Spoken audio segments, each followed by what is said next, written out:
Сегодня, я считаю, быть журналистом в России чрезвычайно трудно. То есть трудно быть честным, объективным. Почти все журналисты берут чью-то сторону. Либо они за власть, либо они в оппозиции к власти. И, соответственно, занимаются пропагандой, а не журналистикой. А людей, которые бы пытались просто дать своей аудитории максимум информации, но не со своей точки зрения, а вот дать полную картину по возможности. Таких немного, и им трудно работать. Вот что будет дальше, изменится что-то к лучшему, или наоборот будет хуже еще, этого не знает никто. Поэтому я не могу сказать, я могу только сказать, что надеюсь, что изменится к лучшему, и что в России снова появится журналистика, а не агитация и пропаганда. Я бы сейчас никому не советовал стать журналистом. И когда я встречаюсь со студентами журфаков, я им так и говорю, что вы напрасно идете в эту профессию сейчас, потому что вас развратят. Надо очень любить, надо уметь терпеть, и надо суметь сделать так, чтобы не прогибаться. Это непросто. Сегодня. Если вы скажете мне, какие главные черты, на мой взгляд, журналиста, это желание, ну, как бы это сказать, активно участвовать в том, что происходит в стране, то есть быть общественным человеком, интересоваться. Я думаю, что это самое главное ну, я и не говорю о таланте, это само собой, разумеется, если нет способностей, то и вы не будете журналистом. Но все-таки главное – это чувствовать свою причастность и желание каким-то образом по этому поводу играть какую-то роль, и жажда, я бы так сказал, информировать свою публику, чтобы люди понимали, что происходит. Потому что без журналистики этого не будет. Люди получают информацию только из средств массовой информации или социальных сетей, которые еще не являются СМИ, но похожи немножко.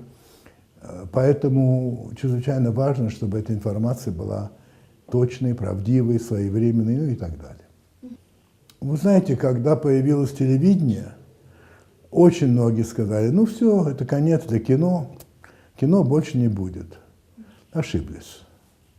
Я думаю, что те, которые предсказывают исчезновение радио и телевидения, точно так же ошибаются. Официальная журналистика, телевидение, Первый канал, Второй, Четвертый, да и прочее, не отличается правдивостью и вызывает раздражение, разочарование, и давно уже не пользуется доверием очень многих, тем более молодых. А блогеры все-таки как-никак, во-первых, говорят то, что они думают, и, во-вторых, у них нет внутренней цензуры, самоцензуры. И поэтому, конечно, они гораздо более привлекательны, опять-таки, особенно для молодой аудитории. Это понятно. На фоне той журналистики, которая существует сегодня в России, то, что происходит в блогах, конечно, привлекательно. И я считаю, что государство должно сделать все, чтобы национальные меньшинства себя не чувствовали меньшинством. То есть, чтобы они имели свой язык, они бы его учили в школе, оно бы развивалось, чтобы их культура развивалась. То есть, чтобы они себя чувствовали полноценными гражданами той страны, в которой они живут. Я считаю, что это обязательно. Конечно, есть совсем маленькие этносы, но с этим сложнее, поскольку, если они совсем маленькие, то бывает трудно уделять им необходимое внимание. Ну, скажем, есть такое этническое меньшинство, которое называется удины. Их никто не знает вообще. Ну, не знаю, их там сколько человек, 500, 600. Но если говорить о более крупных этносах, то я уже сказал, да, я считаю, что это долг государства делать так, чтобы они чувствовали себя полноценными. Во-первых, я довольно поздно пришел.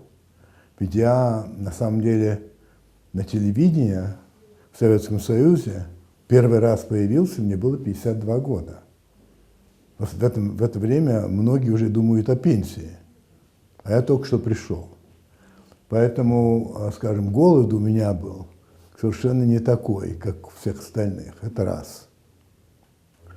И очевидно, ну, качество моей работы таково, что я пользуюсь определенной популярностью.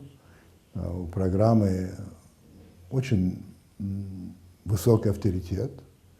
Ну и поэтому телевизионная организация меня держит, потому что им это интересно. Правда, я не работаю в штате, я независимый журналист в этом смысле. Но, с другой стороны, мы все журналисты, потому что если Первый канал в один прекрасный день скажет, ну, Владимир Владимирович, спасибо, но больше нам ваша программа не нужна, ну, значит, вот, то есть в этом смысле все равно я зависимый.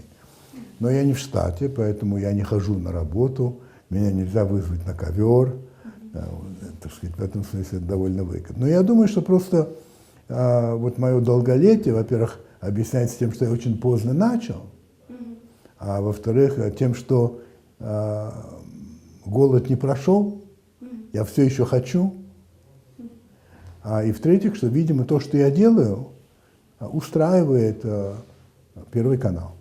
Я не знаю, с чем это связано. В Америке совершенно понятно, что если мне человек начинает рассказывать что-то или излагать новости, то если ему 18 лет, или 20, или 25, а мне 40, я думаю, что это за...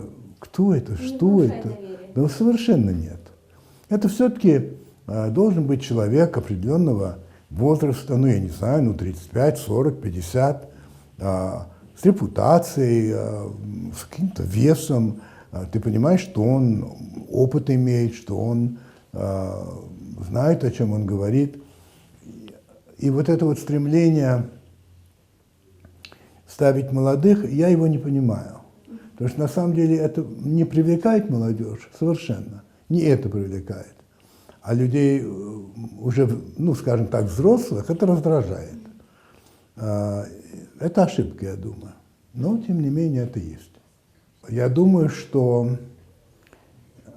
вот это вот поколение без книги объединенное, потому что оно лишилось чрезвычайно важного источника не просто знаний, а источника воображения. Когда ты читаешь книгу, и там есть какие-то герои, ну, условно говоря, «Три мушкетера», то ты в своем воображении видишь их, причем каждый видит по-своему. Вы видите Д'Артаньяна так, я его вижу эдак, ваши друзья по-другому. А без книги воображение постепенно гибнет, да еще тебе показывают раз по телевизору. И все. Вот он такой, и больше не о чем думать. Получается так. Мне этих людей жалко. Мне их жалко, потому что они лишаются очень важнейшего, можно сказать, элемента человеческой жизни, книги. Ну, мне кажется, что это все-таки временное явление. Мне хочется думать, что уже я теперь вижу, что все-таки начинают все больше говорить о том, что я хочу читать. У меня есть пару приятелей, которые вдруг опять стали, ну, приятелей, детей моих приятелей, которые стали все-таки книги читать. Все-таки я думаю, что это естественная штука. Увлечение интернетом гигантское, но постепенно, на мой взгляд, начинает, так сказать, затихать уже и затухать. Потому что есть ощущение, что мы стали рабами интернета, мы стали рабами смартфона, без которого мы вообще даже спать не ложимся. Не представляем. Да, а я-то жил очень долго без всякого смартфона, и прекрасно, понимаете?